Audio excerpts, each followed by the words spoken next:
دوای ئەوە 3 مانگ ژیە وفاتی کرد یعنی ئێستا ئەو سەقفە ئەگەر خێزانت بمری وەکو ئەو سەقفە بە کاملی بەسەردا بخۆی بەڵام خێزانی دووەمم کە هینام عەرەبە بەڕاستی ئەو بۆ شاعیر و پڕکردنەوە ژنەکە هەتا سەر ئێسقان باش لەگە مندارەکانی ڕەحمەتی ئەگە برێم ئەوانی خۆشە دەوێت لە منداری خۆی یعنی دوو مندارم لێی هەیە ئەو مندارانە گچکەی من شەیتانی بکەن بەوان دەرێ بە ئیمن لە ڕەحمەتی دەرێ لێیاندەن یعنی هەندە فەرقیان پێ ناکە چیژەکەی بەڕێکردن باس ڕووسپیاتی ژنی لۆ کوڕەکەم هینە یعنی توانی هەموو بۆشایی پڕکاتەوە ئەمە زۆر بە سەبر بووم هەتا لە مزگەفتێ لە کاتی کە نوێژمان لە سەکرد مەیتەکەمان هینە بابم کە نوێژی لە سەکرد گریە گوتم بابم مەگریە ئەمن گوتم بابم مەگریە گوتی ناتانم گوتم ها ئەمە چەند بە سەبرم گوتی ئاخر تی ئەتوو لە من پیاوتری فافم وای گوڵێ هەزار ڕەحمەتی لێ قورسە زۆر قورسە بەڵام ژیان وایە یعنی تو دەبی یەکیەکی بەجێبێلی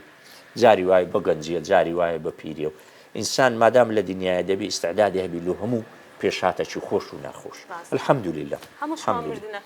بەتاکەیت باشە مامۆستا با بێمە سەر پرسیارێکی دیکە بەێ لە شوێنێک داوا دەکەی کە ئیشاڵە تەمەند درێژ بێ لە دوای مردنت پەیکەرت بۆ دروست بکرێ ئەمن داوام کردیا ئەم چینە وڵات چکە چاپێکەوتم زۆر لەگە کرابی لەوانەیە سەر مەسەلەکەی هەدەفی پرسیارەکەم خۆت بەشانی ئەوە دەزانی پەیکەرت بۆ بکرێ و ئایا لە ڕووی ئاینیەوە پەیکەر گوناحە گوتدا من لە چاپێکەوتنەشی داوام کردیە پەیکەرم لێ بۆ بکرێ بەبیرم نمایە دیارە وەم گوتیە و شەقامەکیشم بەناو بکرێەوە نیە شەقامەکە نانا تەواو قسەکەتان تەواوە شەقامەکە هیچ پرسیار دروست ناکات تەبیعیە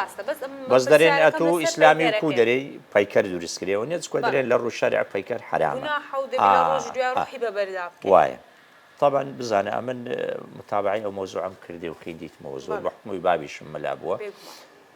بەشێک لە زانایانی ئاینی دەرێن هەر پەیکەرێک ئەگەر نەپەرسترێ بە پیرۆزدا نەندرێ خەرک سزدەی لۆ نەبا خەرک لەبەری نەپاڕێتەوە دەستی پێدادەینی و برێ خوایە لە بەخاتی ئەو پەیکەرەی مەسە ئەو مندارم بدێ یا نانم بدێ یا ئەوەم بدێ ینی ئەو پەیکەرە هیچ پیرۆزیەکی نەبی تەنها یادگاریەک بی هیچ لە گۆڕێ نییە بەشێک لە عولەما دەرێن تەبیعیە دروست بکرێ و هەبی تەبە بەشەکی دەرێ حرامە و نابی و دەبی چووکەڕ پێ دەرێن ئەوە ڕوحی لەبەر بنێەوە و ئەوانە هەیە بەڵگەی ئەو زانانەی کە دەرێن هیچی لەسەر نییە تەبیعیە گەر هەبی بەو شەرتەی کە نەپەرستری و بە پیرۆزدا دێوان بەڵگەیان چییە دەرێن پێغەمبەر صلی الله علیه و سلم کە فەتحی مەکەی کرد گەڕاوە مەکەی لە مەدینەی هەرچی پەیکەر هەبوو لە ناو مەکەی و لە کەعبەی هەمووی شکان سەحابەی نارگوتی بڕۆ بشتێن تەبەن هەر قەبیلە پەیکەرێکی هەبوو بتەکی هەبوو خوایەکی هەبوو هەمویان شکان هیچیان نەهێشت لۆ چکە لەوێ دەپەرسترا مشریک بوون خەڵک دەچوو سزدەی لۆ دەبێت بەڵام مسلمانەکان کە دێنە عێراق کە دەچنە میسر کە دەچنە وڵاتی دی کە خواپەرستن مەسە بە تایبەتی بیلادە شام یعنی کە دەکاتە سووریا و ئوردن و ئەوانە نیە فەلەستین و ئەوانە لەو وڵاتانە یەک پەیکەریان نەشکاندیە هەمووی مایە بە بەڵگە ئێستا پەیکەرەکان دەبینی ئەوەی هەر خۆفۆ دیتی خۆفۆی ئەوەی هەڕەمەکانی مستر پەیکەرەکە چەند گەورەیە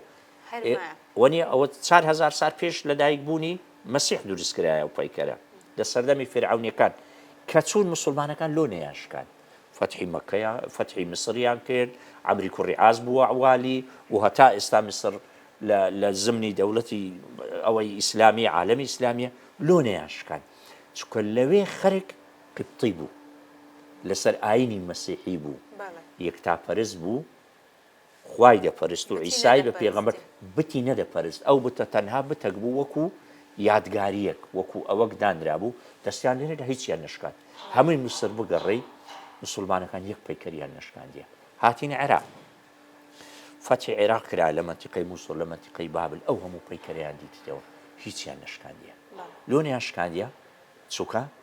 کەس نەبوو بیپەرستنیانە خەتکەکە بتپەرست نەبووە یەکتاپەرست بووە کەواتە ئەگەر ئەو پەیکەرە هەبی یعنی عولەما دەرێن هەبی خەرێک بۆ گوتم بە پیرۆزی نەزانی طبیعی ئەمیش لە ڕوانگەی ئەوەوە گوتیتم